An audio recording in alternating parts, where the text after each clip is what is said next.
time to make after that. Alrighty, let's get started. I have peeled and diced my potatoes, what I'll be putting in my dry curry tonight.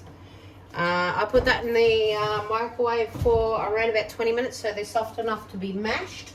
And I've also got maybe a cup or half a cup of frozen peas, what I've put in there for like 10 minutes to soften up. So my pan's been heating up. That's around about 3 tablespoons of oil, which is just normal vegetable oil or canola oil you could use.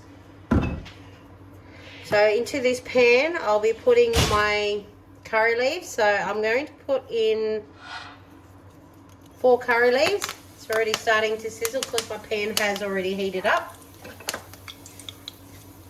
So I'll be doing it initially quite quickly to do the frying of the spices and everything. So in this one, I have a tablespoon of cumin seeds. I've got a half teaspoon, a teaspoon of brown mustard seeds, 1 teaspoon. That's chat masala, which you can get from the Indian grocery store. Chat for potatoes. It's like chat masala. So that is around about a good teaspoon. So I'll be putting those dry spices through. Just give it a quick little stir. You don't have to use chat masala. That's just an optional thing. I'm just putting chat masala in there today. While that's doing that, I have 3 diced bird's eye chili. Again, you don't have to have it that hot. I probably will be adding more dry chili, just depending on how spicy it becomes. And just give it a quick stir. Give it a fry off.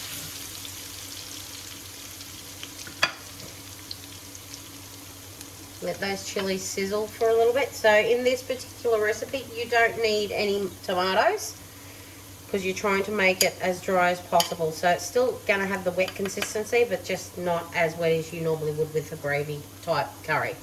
So I have 1 full onion diced, finely diced, so I'm dropping that one in. I'll cook my onions off. Again, optional, but once the onions sort of fried off a little bit, I'll add 1 shallot, 1 full shallot finely diced. So I'm just going to give this a quick stir.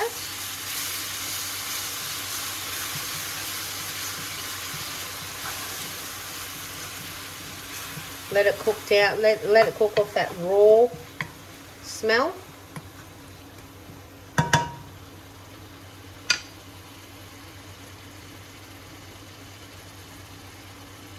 So right now I will be adding 1 teaspoon of ginger, 1 teaspoon of garlic together.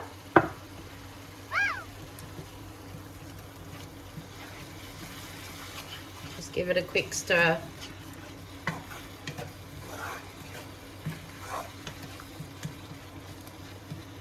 If you prep beforehand, like this potato curry, once it's done, I've got to let it cool before I can add it to my samosa dough or to make my samosa. So right now I'm just making the potato curry, and then I'll let that sit for a little while until it's cool enough to be held in your hand to put in the actual samosa. Oh, that smells really nice. And while I'm here, I'll be adding a teaspoon of salt.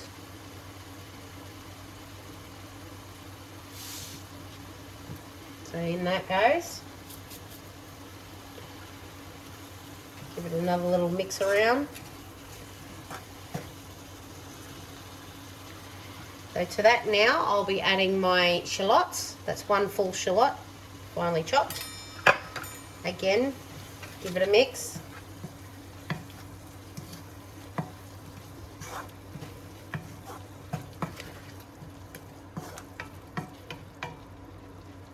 Just let that simmer there for a minute.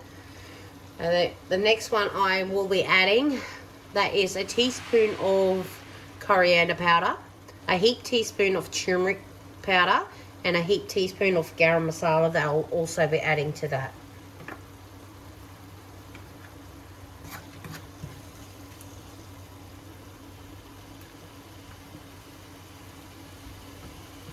Just let that simmer down or a little bit more, then I'll be able to pop this in.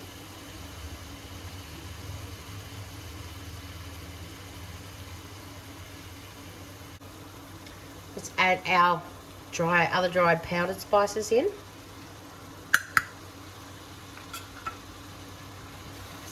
Give that a little stir.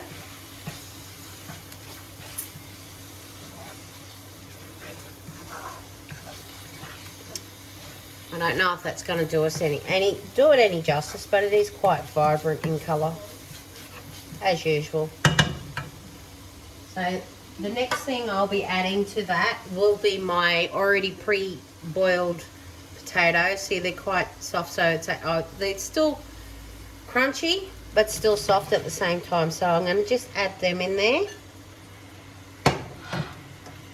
So then I'm just going to give them a little mash.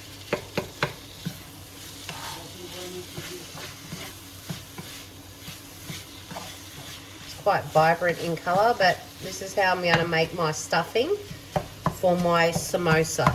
So I'm making pea and potato samosa.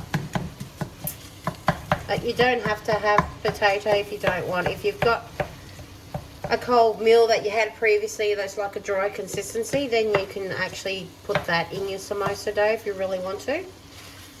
But this is just a potato one that I'll be doing today because my husband's vegetarian. And it's also yummy.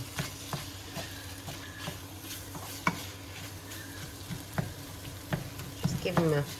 See how I'm just crushing them with the spatula?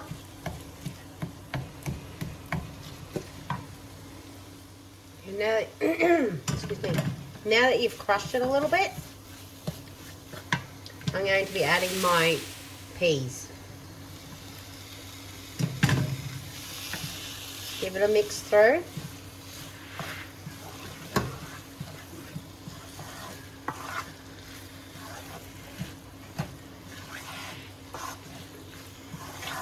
Going to turn that on off now because my peas have already cooked. The potato cooked. So last but not least, finely diced coriander. Pop that one in there. Use as much or as little as coriander as you like. You don't have to put coriander in there, but it just adds that extra depth of flavour.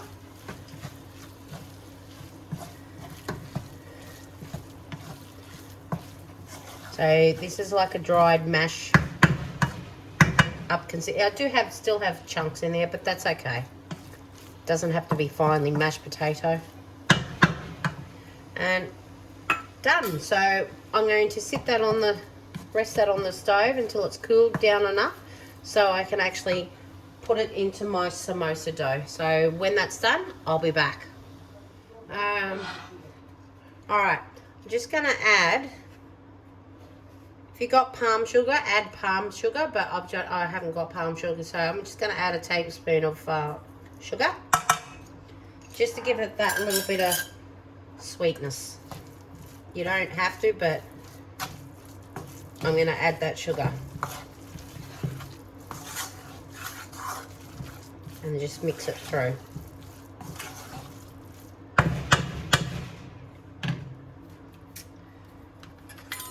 And then give it a little taste. Perfect. Alrighty, let's bust out the samosa dough. It's been sitting for a while. If your samosa dough was sitting for a while, you too will have white specks. That's okay because that's just the salt. So just to reactivate it all, I've got my bench lightly floured with some more atta flour. So I'm just going to knead this on the bench. just to reactivate the salt that was on there.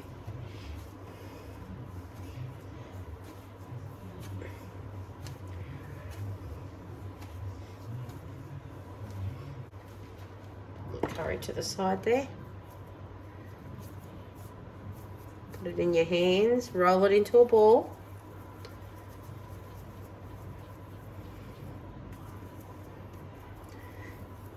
Doesn't have to be perfect, but you get the idea. Press it down with the palm of your hands, even if you gotta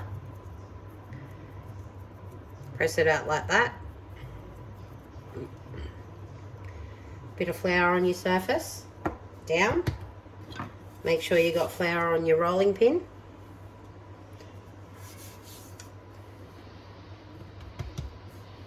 Make sure you got flour, otherwise if you don't, it will just stick to the actual bench or whatever you're rolling it on. If you're rolling it on a pastry mat, just put your flour down and make sure it's there and it won't stick and split like the very first one did.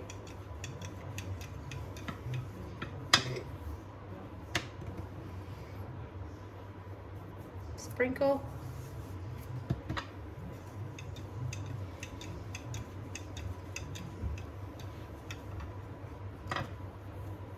Just pick it up nice and careful. Again, dust your bench. And then continue to roll till you get it to the desired sizing.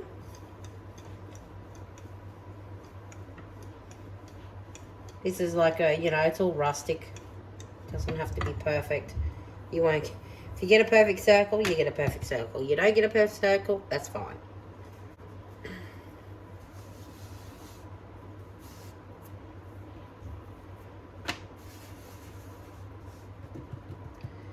Again, your knife. Cut it in half. And then water just on the edge, on one edge.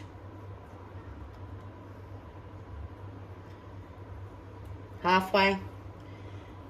And then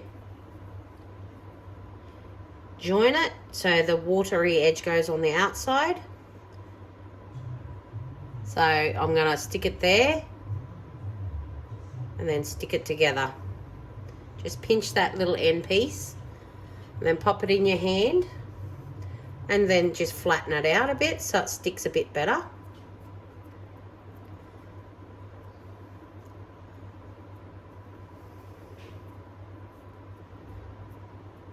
Just keep, you know, take your time, no rush, therapeutic.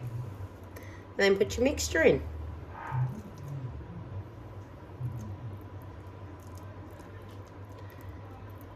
As little or as much as you wish, but just remember, if you do put too much in, it's going to split and burst, and then you lose all your goodness.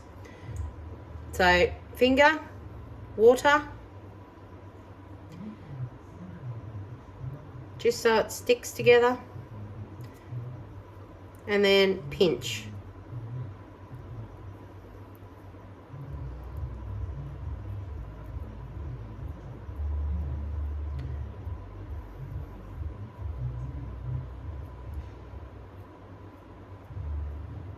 So it seals it all off. Now if you want to get creative, you can get the back of a fork and just stick it along the edge, but sometimes I do, sometimes I don't. And that one's done.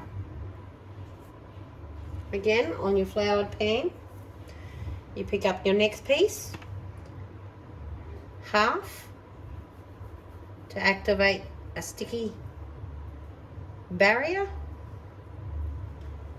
and then pick it up. Again, measure, you don't need to measure it together, and then those end pieces just pinch together.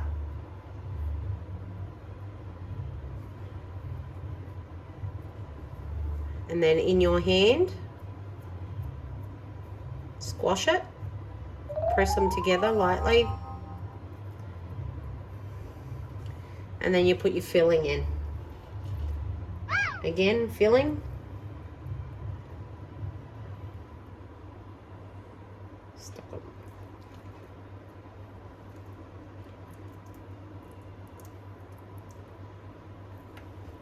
And around the edges, add your water.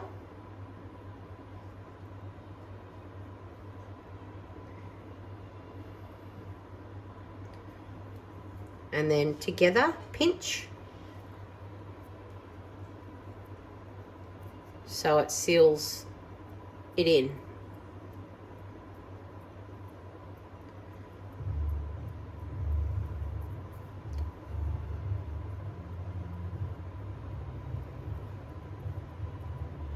And there's your samosa.